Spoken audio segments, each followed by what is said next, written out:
Hello everyone, and welcome to my video essay on the concepts of good, evil and redemption in J.R.R. Tolkien's works. Very often we see J.R.R. Tolkien's and J.R.R. Martin's works being juxtaposed as two complete opposites when it comes to good, evil and morality in general. Tolkien's world is often seen as one of absolute good and absolute evil, where they fight each other unconditionally, while Martin's world is seen as a more relative one, where good and evil change depending on the situation and person. Tolkien's is one of black and white, and Martin's is a totally grey one. But is this actually the case? What I propose in this video is that Tolkien's view is way more nuanced, profound and rooted in reality than is often presumed. I truly hope that this will also give you, when you read his books or watch adaptations of them, a much more profound and deeper understanding of what the events and stories truly mean, not only for the characters but also for us. For this video, I looked at the letters he wrote throughout his life, his son Christopher's comments on these letters, interviews that Tolkien himself gave, and of course also the works themselves, in order to determine what his views exactly were and how he employed them. So let's get started with a bit of background information before we dive into the specifics. Tolkien was raised to be an extremely dutiful and devout Christian, a Roman Catholic to be precise, as he was literally raised from 12 years old and on by a Catholic priest who became his father figure, legal guardian and teacher after Tolkien's mother had died. A large part of the philosophy of the Catholic Church is based on the ideas of thinkers such as St. Augustine and St. Thomas Aquinas. Tolkien undoubtedly came into contact with these ideas as well. Their view, simply put, basically comes down to the idea that only good has substance and is therefore absolute, but that evil does not. In other words, evil is mainly the privation of good and the lack thereof. To illustrate this, you can look at the dynamic between light and darkness. Darkness only goes where light does not, and it has no substance of its own. There is one quote from The Lord of the Rings which he mentions in letter 153, which is a reply to the manager of a Catholic bookshop in Oxford that epitomizes this idea in his works. Suffering and experience, and possibly the ring itself, gave Frodo more insight, and you will read in chapter 1 of book 6 the words to Sam. The shadow that bred them can only mock, it cannot make real new things of its own. I don't think it gave life to the orcs, it only ruined them and twisted them. In the legends of the Elder Days, it is suggested that the Diabolus subjugated and corrupted some of the earliest elves, before they had ever heard of the gods, let alone of God. This is of course a very apt quote that perfectly represents this idea. But ideas are just ideas, and I would really like to illustrate to you how exactly Tolkien employed this vision when writing his works, because it truly does show, not only in small cases and dialogue, but also on the larger span of the stories, the myths and even the metaphysical. The most common recurring theme, as mentioned earlier, through which Tolkien instills this idea of corruption and deprivation of good as the cause of evil, is the theme of the fall from paradise, or in other words, that realm which is good and perfect. First, we'll take a look at how Tolkien conceptualized paradise itself. In letter 96, Tolkien writes his following thoughts on the Christian myth of Eden, in which the fall of man took place. I do not now feel either ashamed or dubious on the Eden myth. It has not, of course, the historicity of the same kind as the New Testament, which are virtually contemporary documents, while Genesis is separated by we do not know how many sad exiled generations from the fall, but certainly there was an Eden on this very unhappy earth.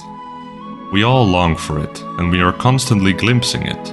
Our whole nature at its best and least corrupted, its gentlest and most humane, is still soaked with the sense of exile. As far as we can go back, the nobler pan of the human mind is filled with the thoughts of sip, peace and goodwill, and with the thought of its loss. We shall never recover it, for that is not the way of repentance, which works spirally and not in a closed circle. We may recover something like it, but on a higher plane.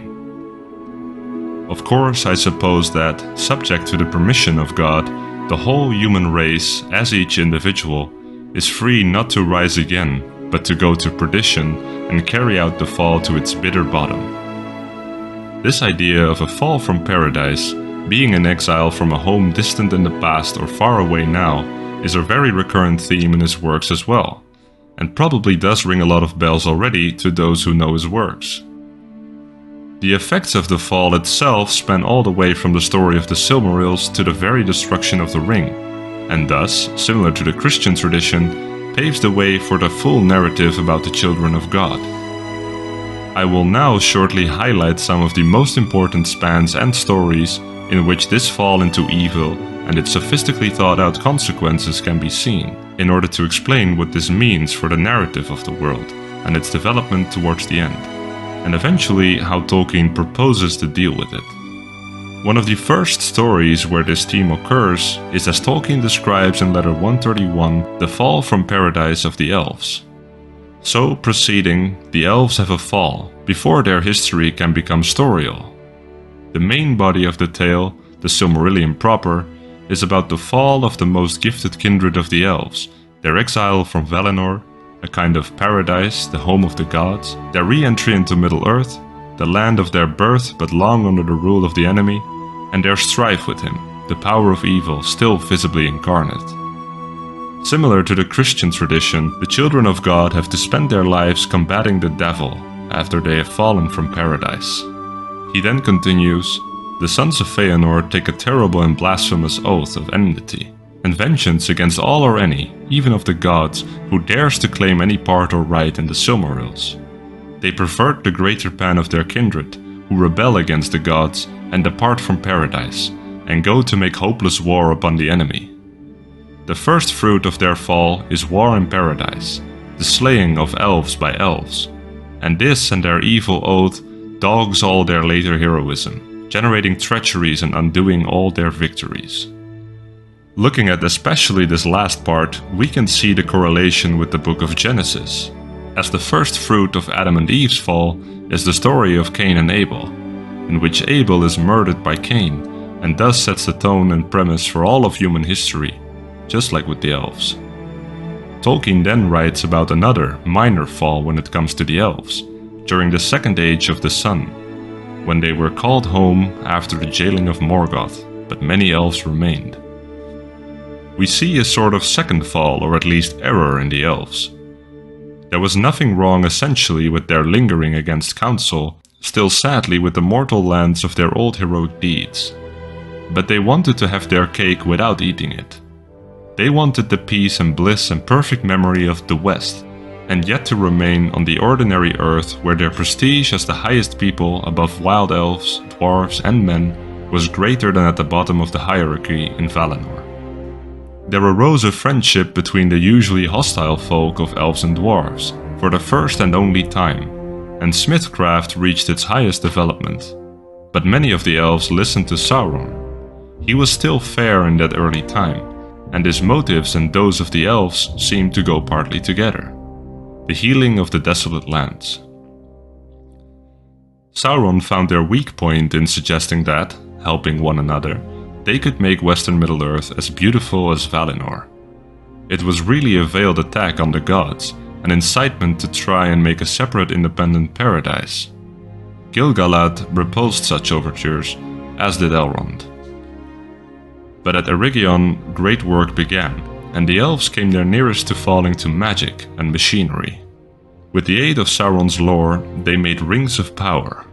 They enhanced the natural powers of the possessor, thus approaching magic, a motive easily corruptible to evil, a lust for domination. Again, the elves commit hubris against the gods by wanting to attain the perfection of the gods, like Adam and Eve wanted to eat from the fruits from the tree of life, with Sauron taking the role of the snake. After this, the elves were bound to the fate of the ring, and thus to evil. With this premise in place, Tolkien makes way for a different kind of redemption and salvation, which I will come back to later. But first, let's take a look at the fall of men, the youngest children of Ilúvatar, and the, as Tolkien describes it, Atlantician story of Númenor as the fall of men. The Akallabeth, the story written by Elendil about the fall of Numenor, is perhaps one of the most striking stories of a proud and near-perfect land that falls to corruption and evil, and commits hubris in the end, dooming all generations after them.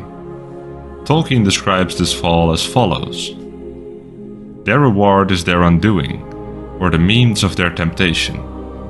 Their long life aids their achievements and wisdom, but breeds a possessive attitude to those things, and desire awakes for more time for their enjoyment. Foreseeing this in Pan, the gods laid a ban on the Númenóreans from the beginning.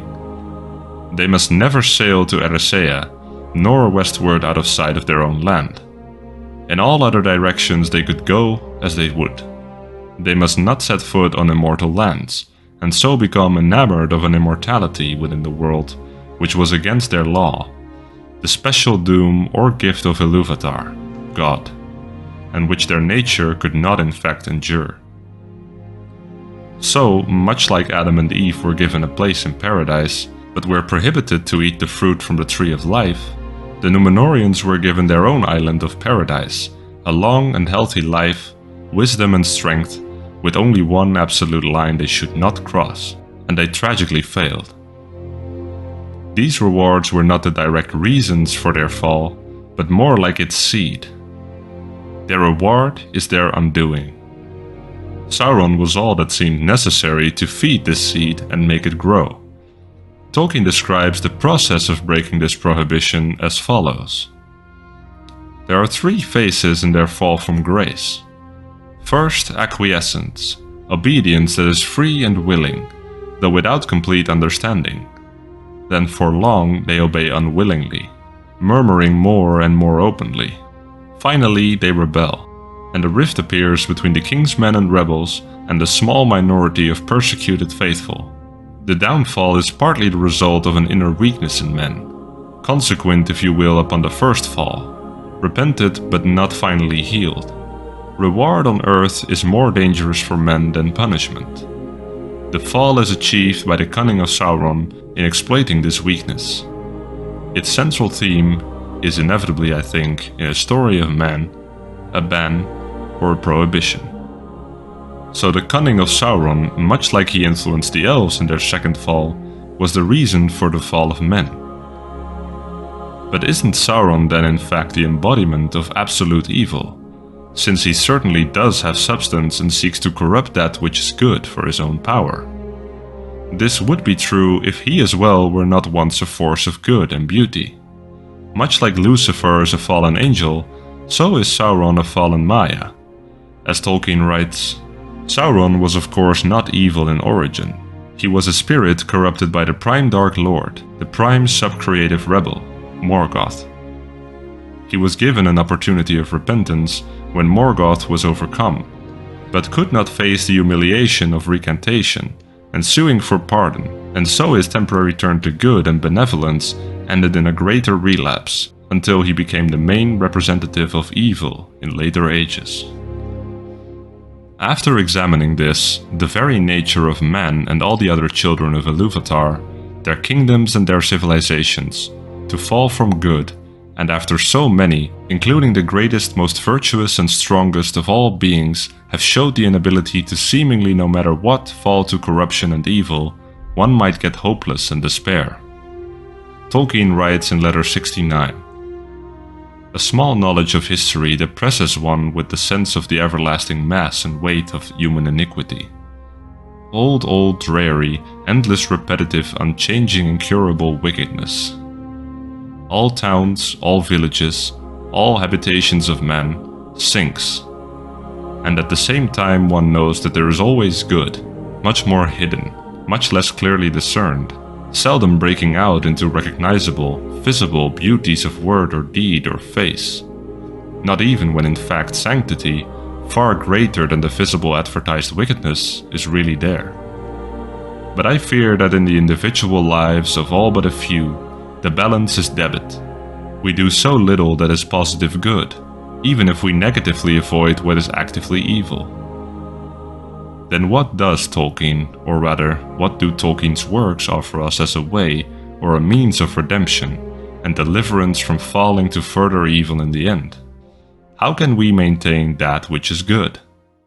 Tolkien gives us a clear indication and summary in which he describes the Lord of the Rings as containing the answer to the stories of fallen elves and men that came before, similar to how the New Testament is an answer to the Old.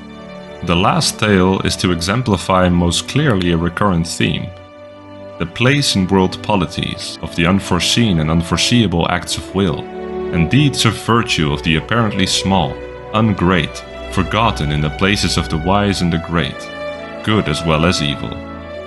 A moral of the whole, after the primary symbolism of the ring as the will to mere power, seeking to make itself objective by physical force and mechanism, and so also inevitably by lies, is the obvious one that without the high and noble, the simple and vulgar is utterly mean, and without the simple and ordinary, the noble and heroic is meaningless.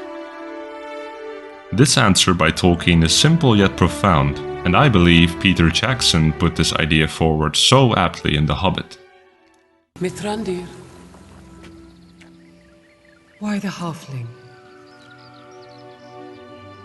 I do not know.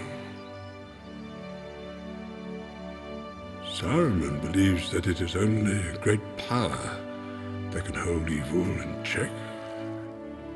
But that is not what I have found. I found it is the small things, everyday deeds of ordinary folk that keeps the darkness at bay. Simple acts of kindness and love. Why Bilbo Baggins? Perhaps it is because I'm afraid. And it gives me courage. Now Frodo, as the main protagonist who voluntarily chooses to try and destroy the ring, comes into something that Tolkien called sacrificial situations, as he describes them in letter 181. Positions in which the good of the world depends on the behavior of an individual in circumstances which demand of him suffering and endurance far beyond the normal, even it may happen, or seem, humanly speaking, demand a strength of body and mind which he does not possess. He is in a sense doomed to failure, doomed to fall to temptation, or be broken by pressure against his will. That is against any choice he could make or would make unfettered, not under the duress. How could a person who sets out voluntarily to meet this evil not fall into temptation like the ones in the old tales? Or how does he find redemption if he does fall like all the kingdoms and heroes before? Frodo directly saw what it did to Boromir and Smeagol, and learned of what it did to Isildur. Many modern fantasy stories would steer towards the hero conquering evil triumphantly, bringing the story to a happy final ending. Evil would then be defeated, and the good guys would have won once more. This is not what happens in The Lord of the Rings, and it is also not what usually happens in real life. Frodo fails essentially the quest itself, and is tempted not to destroy the ring like everyone before him. He was too weak. Tolkien writes, Frodo was in such a position, an apparently complete trap. A person of greater native power could probably never have resisted the ring's lure to power so long. A person of less power could not hope to resist it in the final decision. Already Frodo had been unwilling to harm the ring before he set out, and was incapable of surrendering it to Sam. The quest was bound to fail as a piece of world plan, and also was bound to end in disaster, as the story of humble Frodo's development to the noble, his sanctification. Fail it would and did, as far as Frodo considered alone was concerned. He apostatized, and I have had one savage letter, crying out that he should have been executed as a traitor, not honored.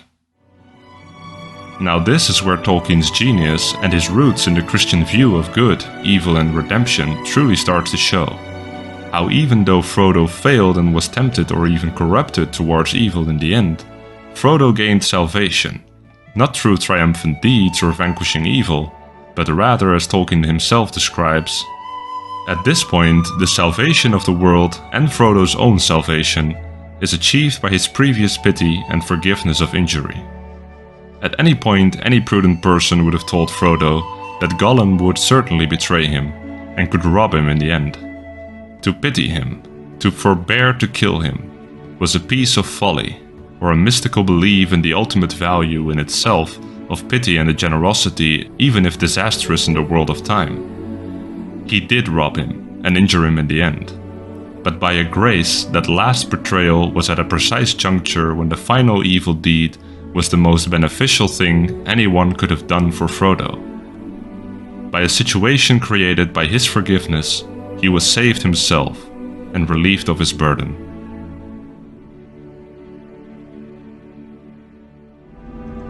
It's a pity Bilbo didn't kill him when he had the chance. Pity? It was pity that stayed Bilbo's hand. Many that live deserve death, and some that die deserve life. Can you give it to them, Frodo? Do not be too eager to deal out death and judgment. Even the very wise cannot see all ends. My heart tells me that Gollum has some part to play yet, for good or ill, before this is over. The pity of Bilbo may rule the fate of men.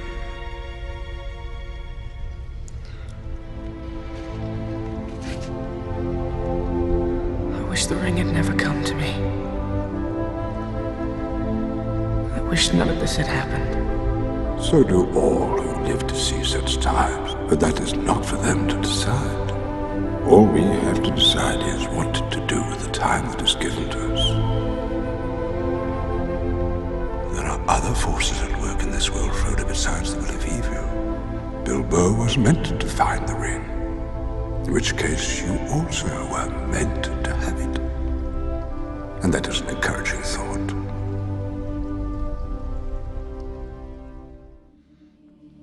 So there we have it, Tolkien's view on morality and salvation, about evil and how to be delivered from it, how to be redeemed. Next time when you read the books or watch the movies, pay attention to the scene in which Frodo and Bilbo spare Gollum. It is this small and individual act of mercy and forgiveness that saved the world. If you enjoyed watching this video essay, please like and subscribe for more, and I'll see you in my next video.